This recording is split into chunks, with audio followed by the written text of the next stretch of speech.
Good evening and welcome to the Newshour agenda. I'm Madhav Das Gopalakrishnan. Viewers, just months ago in February on Newshour, we had told you what exactly happened on the Boeing 787 Dreamliner. We told you that the Boeing crew had reported abnormal behavior of the left engine fuel control switch, after which Air India grounded the aircraft. And now months later, Indian aviation watchdog DGCA is planning to travel to Seattle to observe Boeing's testing of a fuel control switch panel of the very same aircraft.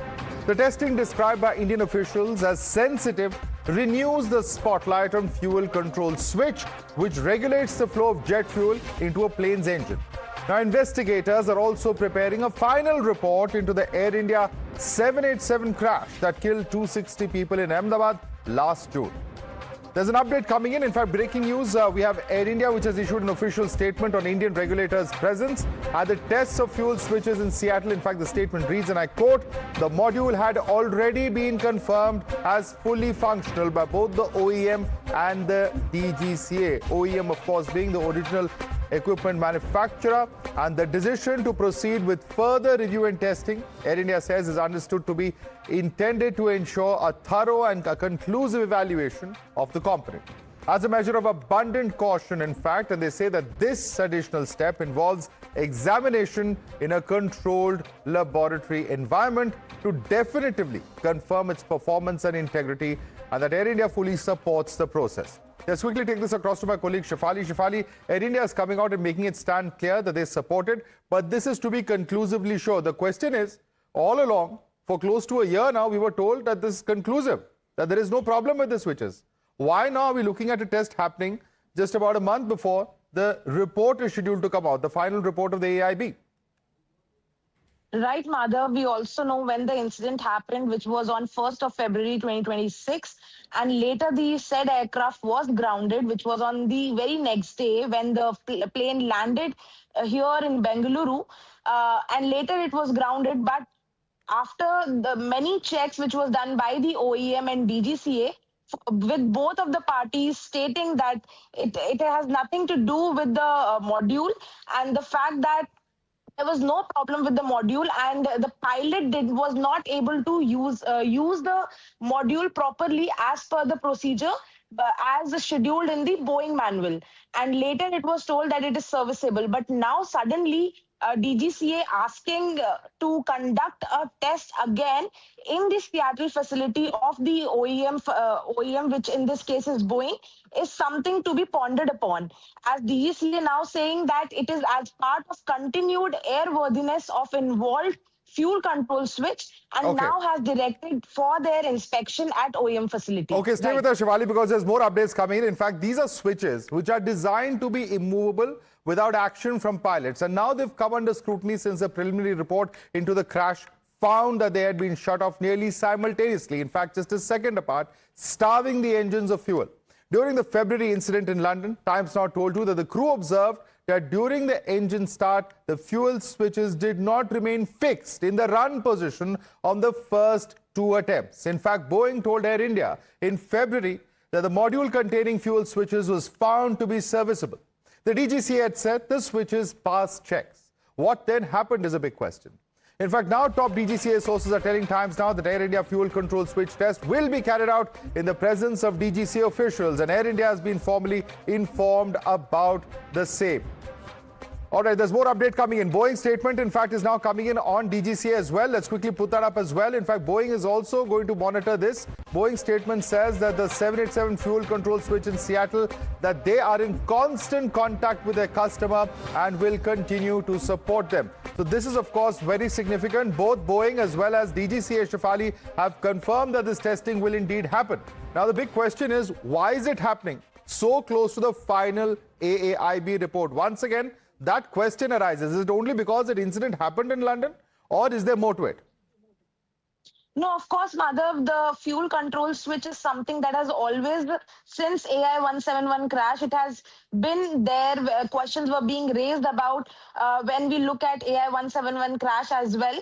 There was questions about how the fuel control switch was moving from run to cut off. And when this incident, which happened from London to Bengaluru on 1st of February, it again came to light with the same 787 aircraft. So now DGCA has said, and in its statement has categorically said that as a part of continued airworthiness Okay. of involved fuel control switch, now there will be another inspection at Okay. OEM Thanks so much, facility Shefali, for joining us with those quick updates. In fact, the fact is that this testing of the switch module is due to take place in June.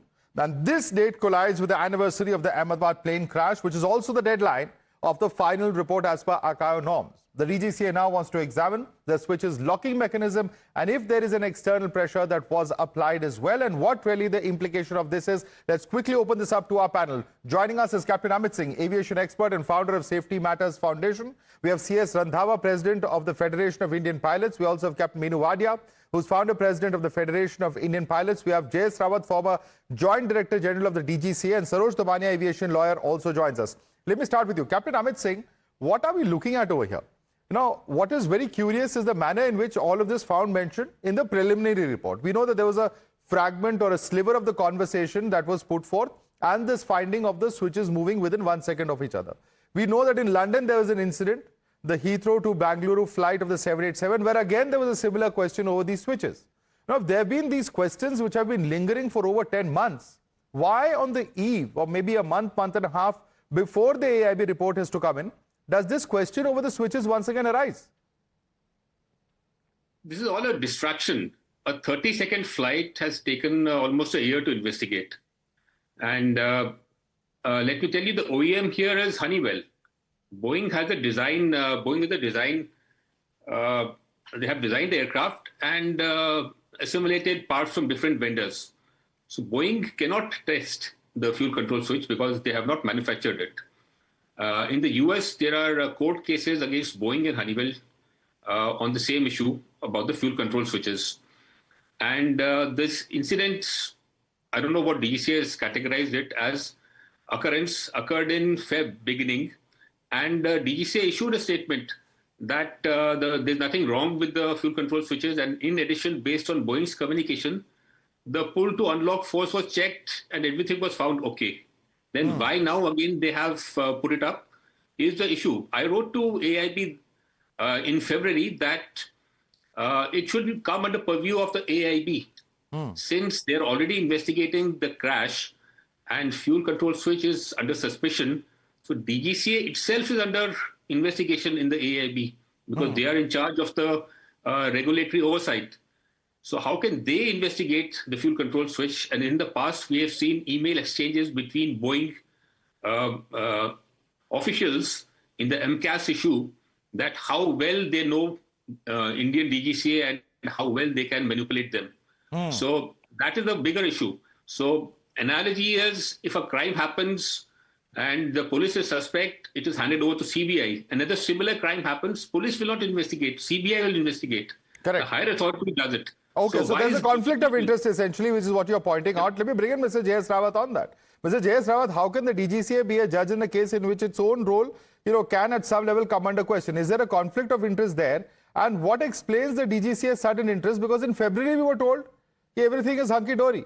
Now suddenly this entire switch, the Honeywell switch or whatever it is being investigated in Seattle. Why?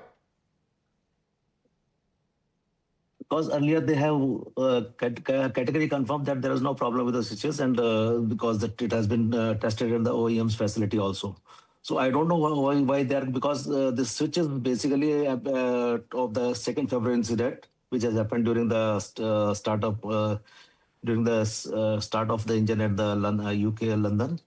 So DGCA has actually been investigating that case, and AAIB investigation the Air India 172 accident. The question is that, as you have just mentioned, that CBI has to, if the police are doing that, CBI has to do it. Now it is that AAIB is free to take over any accident or incident which is conducted by DGCA. In this case, the DGCA is conducting the investigation. And I think from February, there's so many months have passed that they have not taken over this incident, and only DGCA is investigating. So they are free to carry out the investigation. AAIB was also, but as we understand that this time it is the second incident which is being investigated by the DGCA. No, but Mr. Rawat, they are free to conduct the investigation is a very important perspective that you're putting forth. But justice must not just be done; it must also be seen to be done. And let me bring in Captain Randhawa in this case. Captain Randhawa, basically DGCA does the investigation, incident investigation. Accident investigation is done by the AAIB. Correct. So why in this case, if AAIB at any stage feels that this investigation has to be taken over by them, they can take over the. No, but why is that not happening? That is the question that I want to bring in to my other panelists in as well. Captain Randhawa, why is that not happening? Now, Mr. J.S. Rawat says, and perhaps rightly so, that if AAIB wants, it can involve itself in the investigation. But as Captain Amit Singh pointed out, there is a possible conflict of interest. Now, in the US, you have the FAA and you have the NTSB. Do we need a more formal structure like that? Does AAIB need more powers? Does it need more, manpower? Does it need more resources, for instance, to actually be able to take on all these investigations? Because in the past, we've seen AAIB not being able to stick to deadlines, for instance. So the module on the ANX, that has been going to be checked at the Boeing facility. Though Air India had done precautionary checks after the February 2nd incident on the Air India 132 flight from London Heathrow to Bangalore. So now the question is that who should be, before the final investigation is going to be unearthed by 12th of June next month. This is being again investigated, but it is investigated on the ANX aircraft. Now, ANX aircraft is the aircraft which was Air India 132. Now, that falls under the purview of DGCA, not under the purview of AAIB. But why is it being done as a precursor to the final report, which has to be submitted by the AAIB? That is not understood. Because as it is amply proved that the switches, they do not have any malfunction because they're mechanically locked. And it was incorrect to say that the pilots do not know how to move the switches. It's all rubbish. Because the pilot exactly knows, and it is mechanically locks when you put it from cut off to run position or run to cut off. There's a mechanical lock. So it's incorrect to say by the OEM and by Air India that the pilots didn't know how to cut off the handle the switches. Secondly, we have been overemphasizing the role of AAIB. I'm sorry to say, almost 1 year has passed. We have, at every forum, including parliamentary committees, we have stressed upon that the body which is there to investigate the accidents, they are not competent enough. They are not even keeping in loop the subject matter experts. This is what is happening over there behind the scenes. So only those 5 people who are trying to handle the investigation. So there is a flaw in the system. We have been even challenging the timings of the preliminary report which they have done. Right. And we have carried out a simulator check in Paris. We're just waiting for that report. Where we are going to challenge the timing if they are not in conformity. Okay. And submit it to the. We'll watch out for that. We'll watch out for that if that plays out in the court and how that plays out. And certainly, of course, there are many parallel aspects going on. In fact, the deceased pilot's father has also approached the court on multiple counts. But let me bring in Saroj Damania. Ultimately, from going by what Captain Randhawa just said, is the entire attempt to just pin the blame on the pilot. Is that what we are seeing once again, starting from the preliminary report to what has been stated by various, manufacturers and others? Is somewhere this just part of that larger conspiracy to put it on the pilots? See, understand something. Now, today, Boeing is also one of the most interested parties in this entire controversy. They should have the test or something done at an independent test facility which is not associated with Boeing or which is not under control of Boeing. Today, what they are doing today, of course, first instance, can DGCA get into this or the Accident Bureau has to do it? Now, understanding how the investigation is done as per the international law on accident investigation, which is the Annexure 13, in which India falls as a signatory to investigate, follow the international protocol.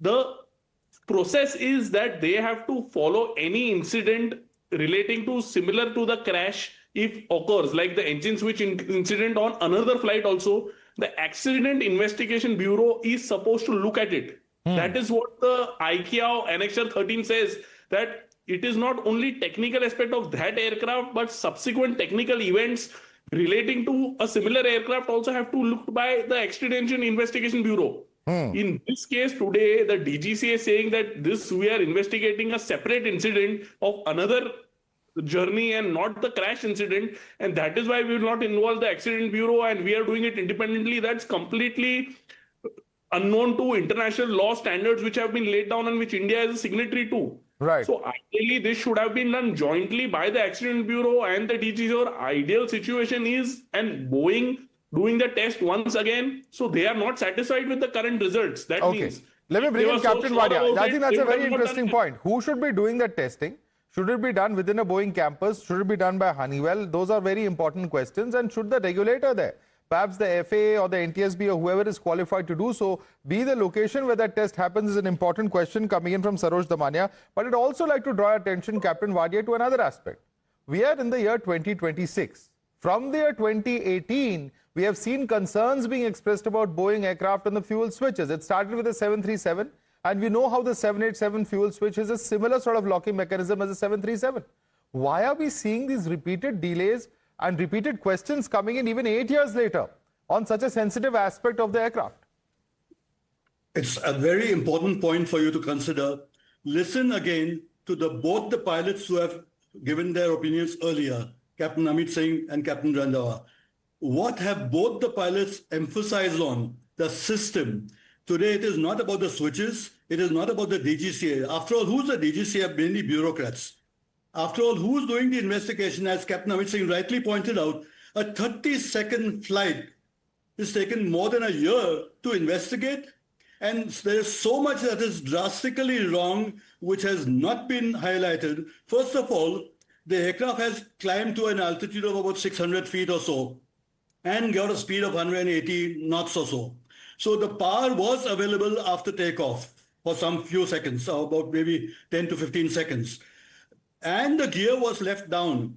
Who is emphasizing on that? This is not a normal flight where the gear is left down at all. And earlier video reports even showed that a rat is deployed. So there's so much drastically wrong with the whole system that has been investigated, and whatever has been discussed now and whatever information that you are putting on, I think it is mainly a smoke screen to hide the main problems of what has probably happened on this aircraft. And the main problems have not been highlighted yet. And you ask who should be investigating? It is a very clear issue that all accidents are investigated only by specialists in accident analysis. And you have the IFA ALPA, who has tremendous amount of pilots who are specialists in accident analysis. And who is doing the investigation today? Please find out. And why is so much nonsense being portrayed to the public and misleading the public and hiding the facts that what could have actually happened on this flight? There's a tremendous amount of smoke screen. There are so many video issues that have been coming out. For example, this pilot's seat went back and he pulled the throttle back and he didn't know how to put the switches on. Absolutely. And as Captain Randhawa says, it's all total rubbish. Absolutely. And you've got to have a clear investigation, which is not a smoke screen as it is going on right now. Right. Now, there are multiple theories, Captain Amit Singh, as to what could have gone wrong technically. Now, we know that while the airline, while the equipment manufacturer, all have been at pains to say nothing is wrong with that switch, it's all okay. What could have possibly gone wrong? 10 months down the line, are we any much the wiser? Could there have been a possible electrical fault or something which could have moved the switch? Or was the switch's locking mechanism itself is not foolproof? What could have possibly happened to those two switches still remains a question. What is your understanding? See, this fuel control switch movement is only a distraction. If you read the preliminary report, you can find the exact, not exact, but you will get close to what happened. It's the wording switch count. Everywhere where they have quoted any data, the preliminary report says, as per EAFR or the flight recorder, the speed was this or time was this. But when they say the maximum speed recorded was 180 knots, they have not quoted as per EAFR. So where is the source? and they have not said, and they have said recorded, which means the speed could have been more. That is the last good speed which was available in the recorder. So something happened well before. So as soon as the aircraft lifted, some electrical major catastrophic failure happened. The landing gear was selected up. You see the position of the wheels. When the aircraft lifts off, the wheels are pointing upwards. When the landing gear is selected up, the wheels move parallel to the ground and then in. In the later part of the video, you see the wheels are parallel, which means it was selected up. And read the report again carefully. When it says flaps, the report says, as per AFR, the flaps were at position 5, and they show the lever position 5. When it comes to landing gear, they don't quote AFR. They say only the landing gear lever was down. Why didn't they quote the AFR? Because it was selected up. So all selective placing. And the most important point is the CVR recording. It is basically what the investigator heard. He has said that one pilot said to another. Why couldn't they say captain said to the co-pilot or the co-pilot to the captain? Because when an electrical failure happens and a RAT deploys, all the individual channels stop recording. It is only the area mic. The area mic cannot differentiate who's saying. So that is why they have said this. So these are clear indications that an electrical failure happened just as the aircraft lifted off. Mr. Rawat, do you agree with that? Are these all clear indications that there was an electrical failure on board that ill-fated 787, sir? Because we have whatever you said, the preliminary report was the technical part of this thing, how that EFR they are taken. There was no matching was done of the CVR recording as well as the DFDR EFR recording. So basically, it was the first place it has to be done. What is recorded, because when they say then the pilot has said to other pilot that have you put them down or whatever the recording is there. Then there was subsequent conversation. Must have been subsequent conversation which has not come out. So they have just put a full stop there. One pilot has said this, and who has said that nobody is elaborating. No, and the question still remains. And what I want to bring in, Captain Randhawa on this. Captain Randhawa, as you rightly said, it's a 30-second flight. A few minutes of taxiing before that. Why could the full transcript not have been put out? Surely it's not because of the length of the conversation, because if they wanted to, the preliminary report could have very much carried that entire conversation, which would have perhaps shed more light. You see, the point is that we have overemphasized right after the crash of 12th June that there is an electrical problem. Physically, the switches may not have moved at all, right? So all the emphasis is being done on the latching of the switch. So more energy is being wasted on that rather than checking the electrical systems, because this aircraft has been having numerous problems with the electrical systems, including the batteries, right? Which we have been stressing upon right from 16th of June last year. And till date, nothing has been done by the AAIB, by the ministry or the DGCA. See the fun. And we are reaching almost the completion of the inquiry, which is going to take place in another, say, 3 weeks or so. So at this juncture, now bringing in again the same problem, the latching of the switches. But other parts of the system, the FEDEC, the TCMA, the batteries, the plethora of electrical things which need to be checked by the Boeing company and by the other service providers like the Honeywell, right? And the engines are manufactured by the GE. So all this had to be checked. The electronic circuitry. If you know that we have stressed upon that on the ground 15 minutes before departure, lot of codes have been transmitted by the aircraft, right, which is available with Boeing and with Air India, and no one is talking about it, neither Boeing nor Air India. So what does that indicate? Pardon me? What does that indicate? When you say that all these details have been transmitted, what does In that the indicate? background, there must be some electrical arcing taking place, Okay. which is causing at the background, because the aircraft health monitoring is monitored by the Boeing. It automatically transmits at the background. It is not generating a warning on the ICAS, but on the background, it is generating problems are there, electrical problems, there are disturbances, they're causing electrical problems on the, and not generating into a fault. But they're not checking it. They're just harping upon that the fuel control switch has moved, right? It may not have moved. That's what we are saying, that the electronic circuitry and all could have cut off the fuel control switch. Sorry, not the fuel control switch, the fuel control valve. Right. Let me bring in Saroj Damania on that. Saroj Damania, the question that still arises is this. On multiple occasions, there have been whistleblowers who in the United States have been raising questions about the safety standards. Electronics, as in fact the previous speaker, Captain Randhawa, was referring to, have come under the scanner on multiple occasions. And if whistleblowers have warned about these assembly defects and lawyers have said that Boeing has prioritized speed over safety, why are we looking at a situation where Indian, either aviation companies or even the regulators are allowing these aircrafts? Should these tests not have been done with a little bit more of rigor, particularly after the crash? Of course, the safety aspect of Boeing is in question. Earlier, it was issues with the 737. Subsequent, after the Air India crash, the 787s also have been come on the scanner. The fuel switch is been the main controversy.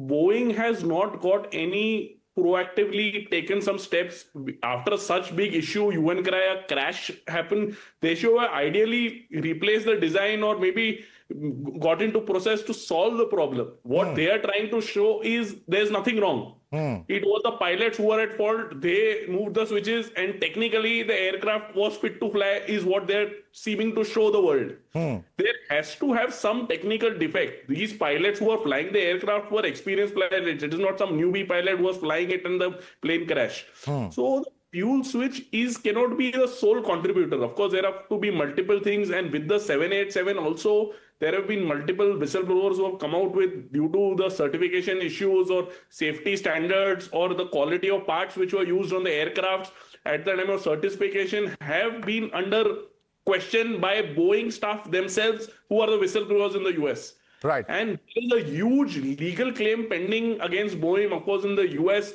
also, where manufacturers are actually held liable. The part manufacturers are also held liable. So Honeywell and Boeing will try to do everything in their power to show that it was pilot error. Yes, sir, absolutely. Boeing has been through legislative scrutiny in the United States. I think that's something that we all are aware of. We've seen how years ago, the very highest level executives were grilled by, in fact, elected representatives. But let me quickly bring in, before we end this debate, Captain Meenu Wadia. Captain Meenu Wadia, a question that is on everyone's minds. Yes, we know the kind of implications of this. There are thousands of 787s that are flying globally. And, any kind of technical defect or any kind of such lacunae will, of course, mean millions, perhaps billions in trying to fix these kind of lacunae. Now, we don't want to know what they are. But the question is this. What would you say to the investigators when at such a late stage, very close to the deadline, such a piece of information comes out? Could this also be an attempt at trying and delaying the investigation timeline? Because then you'll have a situation where investigators come out and say that we wanted to be 100% factually sure. And they have delayed reports in the past as well. Captain Wadia. I am questioning the competence of even the AAIB and even the DGCA. What all the aviators, what I'm convinced about, and exactly what both the aviators have said earlier, there's a defect which has happened in the aircraft 100%. There's no two ways about it. Whether it is with the electrical system, with the FedEx or wherever, but there is certainly a defect which has happened in the aircraft itself, Boeing. Why has that not come out? Why has the investigation team not given us the full details of the conversation, the CVR? The conversation was only 30 seconds after the takeoff, 30 seconds. Why hasn't the full transcript of the conversation been given to the public and in the open? Why is someone trying to hide the information?